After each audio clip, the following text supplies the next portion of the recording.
आज हम फिर और बच्चों संचार के विकास क्रम की हम बात कर रहे हैं, तो आगे बढ़ते हैं। मुग़लों के दौर में हम पहुँचे थे कि मुग़ल पीरियड में जो संचार था वो उस क्षेत्र में, संचार के क्षेत्र में, या उसको हम कहें कि संवाद के क्षेत्र में जो है कि नवीन परिवर्तन हुए। और इस समय जो संवाद लेखक को या संचार लेखक को वाक्यानवीस कहते थे, खबरनवीस कहते थे, वाक्यानवीस। और जो है इस विभाग का जो प्रमुख हुआ करता था उसको वाक्या निगार कहा जाता था। और जो राजा होता था या जो बादशाह होता था वो प्रत्येक ज़िले में एक वाक्यानवीस को चुनता था, नियुक्त करता था, और जो अपने क्षेत्र की रिपोर्ट को हरकारों तक भिजवाते थे, हरकारों के द्वारा भिजवाते थे।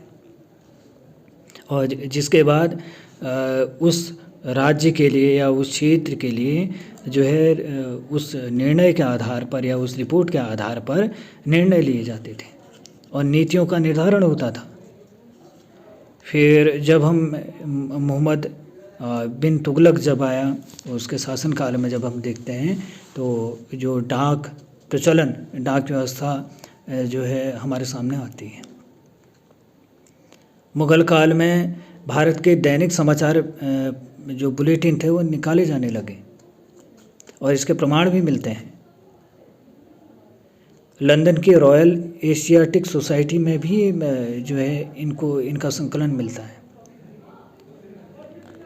और 5वीं शताब्दी के पूर्व संवाद लेखक जो थे हाथ से लिखकर समाचारों को एक स्थान से दूसरे स्थान तक पहुंचाया करते थे। फिर बाद में जब हम जैन बौद्ध काल में जब हम देखते हैं तो वहाँ पर जो धार्मिक जैन और जो बौद्ध से जुड़ी हुई जो सामग्री थी, जो उनके धर्म से जुड़ी हुई जो सामग्री थी, उसका संदेश जो है, उसका प्रचार प्रसार जो है हम पाषाण संदेशों के साधन के रूप में अपनाते हैं। पत्थरों पर वो उकेरे गए थे। बौद्ध और जैन धर्म की जो संदेश था वो पत्थरों पर उकेर कर उससे संचार किया जाता था। अशोक ने तो बौद्ध धर्म के प्रचार प्रसार के लिए पाषाण संदेशों को एक साधन के रूप में अपनाया था। और फिर उसके बाद जो भाषण, वाद विवाद, गायन, इस लिपि के द्वारा जो है संचार को आसान बनाया गया।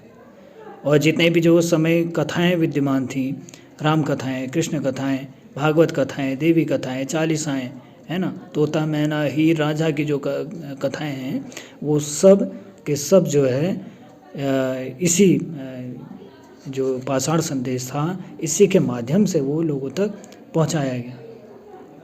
कई ऐसी पाषाण जो संचार था, जो पत्थरों पर जो संचार किया गया, उसके उदाहरणों को हम श्रीलंका जैसे देशों में वहाँ के नदियों पे जो उत्खनन हुआ है या नदियों में जो खोजें हुई हैं, नदियों के बीच में जो पाषाण हुआ करते थे उन पर उकेरे गए चित्र उसके साक्षी भी हैं। और फिर बाद में जब हम देखते हैं कि जो वर्णनात्मक जो लिपि थी उसके बाद में जो है जो विकास था, संचार का विकास था, वो और ज़्यादा बेहतर होता गया। पुस्तकें जो थी हाथ से लिखी जाने लगी, हाथों से पुस्तकें लिखी जाने लगी थी, जिसमें जानकारियाँ हुआ करती थी। राजा महाराजा उन पुस्तकों को खरीदा करते थे। लोग जो जनमानस था और खरीद नहीं पाते थे, लेकिन उस समय के जो राजा थे वो उनको खरीदा करते थे। और जो ज्ञान वो राजा ग्रहण करा करते थे उसको समाज के बीच में उसको बांटा जाता था और जनता उसको ग्रहण करती थी। काष्ठ स्तंभों और भोजपत्रों पर, चर्मशिल्प पर, शिलालेखों पर, मिट्टी के बर्तनों पर लिपि के माध्यम से जो है संचार होता गया। और जूट के वृक्षों की छालों पर, वस्त्रों के मिश्रण से जो है जूट के माध्यम से लुगदी बनाकर जो है विकास हुआ। चीन में हुआ इसका विकास, कागज़ बना जब। और फिर संचार जो है धीरे धीरे और ज़्यादा विकसित होता गया। चीन के बाद जब हम पढ़ते हैं कि जो सबसे पहले जो था कि बाइबिल छपी, ईसाइयों का धर्म ग्रंथ, और बाइबल की उस समय हज़ारों 5,000 से अधिक प्रतियाँ उसमें छापी गई थी। और हम देखते हैं कि फिर धीरे धीरे प्रेस की स्थापना हुई। इंग्लैंड और इंग्लैंड के आसपास के जो देश थे वहाँ पर जो है जो प्रिंटिंग प्रेस थी वो स्थापित की गई। समाचार पत्रों का प्रकाशन किया गया। 1622 ईस्वी में विश्व का प्रथम समाचार पत्र वीकली न्यूज़ प्रारंभ हुआ और लंदन से जो विश्व का प्रथम दैनिक समाचार पत्र था डेली कॉनेंट कोज प्रकाशित हुआ। भारत में जो है जब ईसाई धर्म का जो प्रचार प्रसार के लिए जब ईसाई भारत में आए और वहाँ से हम देखते हैं कि गोवा से जो है इसका प्रचार प्रसार माना गया। और बांग्ला भाषा में दिग्दर्शन मासिक समाचार पत्र उस समय निकला था। और हम देखते हैं कि जो उस समय ईसाई थे उन्होंने अपने धर्म के प्रचार प्रसार के लिए इन बाइबल को लोगों तक पहुंचाने का काम किया। बहुत बड़ी संख्या में वो पहुंचाया करते थे अपने धर्म संदेशों को, अपने धर्म के संदेशों को वो लोगों तक पहुंचाकर लोगों का ध्यान आकर्षित करते थे, खींचते थे, धर्म का प्रचार करते थे। और फिर बाद में जब हम देखते हैं हिंदी का पहला साप्ताहिक पत्र उदंत मार्तंड का प्रकाशन होता है 30 मई 1826 को। और फिर उसके बाद 1905 ईस्वी में अछूत नामक समाचार पत्र निकलता है। मुद्रण संचार का एक बहुत बेहतर ये नमूने थे।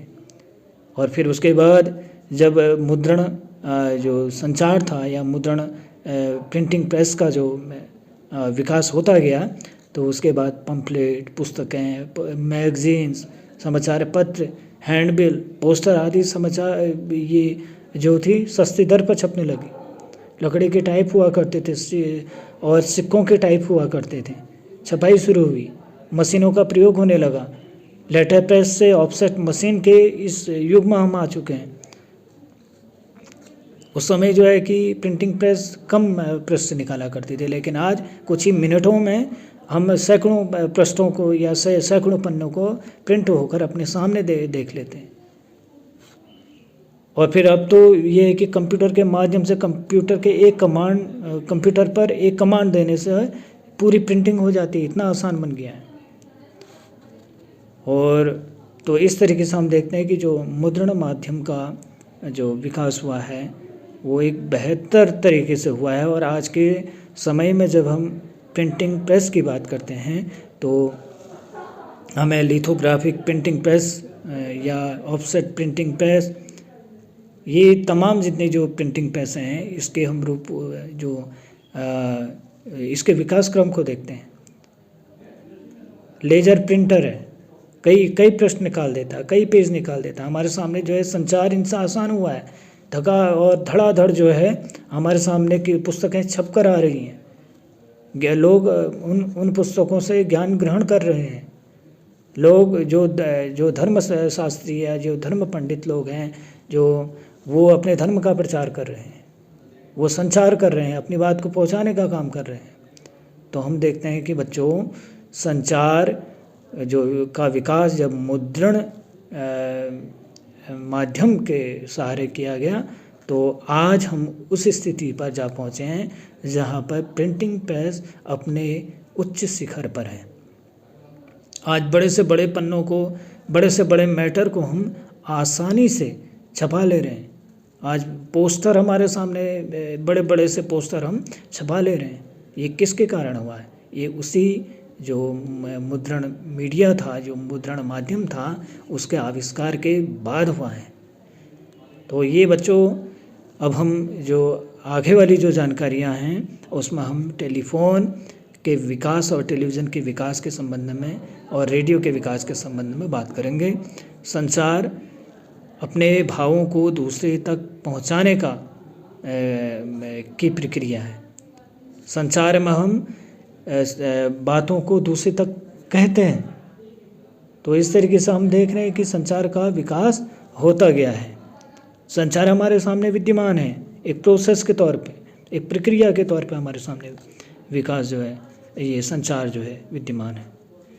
अगली और वीडियो में बच्चों हम किसी अन्य बिंदु पर चर्चा करेंगे। नमस्कार।